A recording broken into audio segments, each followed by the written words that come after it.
Lawmakers in the country voted yesterday to cut ties with Israel by closing the Israeli embassy. We speak now to Gruzd, head of African Governance and Diplomacy Program at CEasefire. Thank you very much, sir, for your patience with us this afternoon. To understand the impact of this move, how would you characterize South Africa-Israeli relations, more so when it comes to what it is that you need from me that I can give you and I can give you that you need? So I think it's fair to say that South Africa-Israel relations are probably at a historic low. About 5 years ago, South Africa withdrew its ambassador from Israel due to violence at the Gaza fence and has never replaced him. And earlier this month, DIRCO announced that all diplomats from South Africa will return from Israel, effectively shutting down the embassy. And a couple of nights ago, the Israelis recalled the Israeli ambassador in South Africa for consultation just a day before Parliament voted to sever ties with Israel, between Israel and South Africa. I think it's important to note that Parliament's decision is a recommendation. It's not an order, so that lies with the President. And I heard Minister Naledi Pandor say that it's not in South Africa's interest to totally cut diplomatic ties, particularly because one often has to go through Israel to speak to the Palestinians. What do we know more so when it comes to the decision that will be made by the President? Like you said, it's a recommendation. What are the chances that actually the President will endorse this? Well, it's difficult to tell. I think the President has been quite consistent in showing his pro-Palestinian colors. He's been dressed in a keffiyeh scarf in television appearances recently.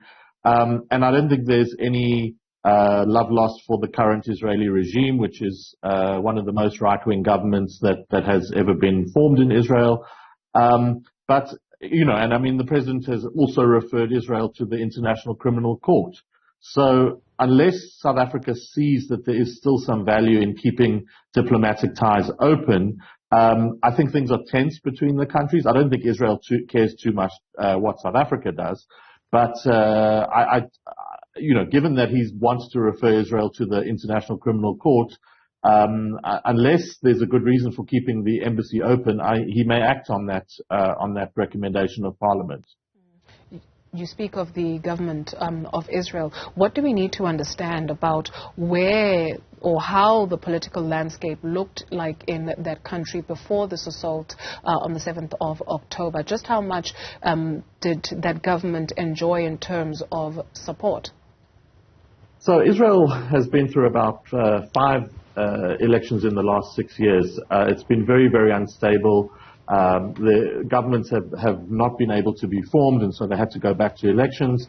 And after a coalition government that left Prime Minister Netanyahu out for about a year or just over a year, he made a spectacular comeback. And the way he made his comeback was by allying himself with ultra-right-wing parties that represent settlers in the West Bank, and very far to the right on the political spectrum. And so his government was a thin majority, which it always is in Israel. When after the terrible attack by Hamas on the 7th of October, shortly after that, he formed a national unity government with Benny Gantz, who's the leader of one of the other biggest parties. So the current government is actually has more support. It won't fall anytime soon, and also has Benny Gantz's party inside government rather than in opposition. So it's not a precarious government at the moment, but certainly there are many right-wing elements in it. And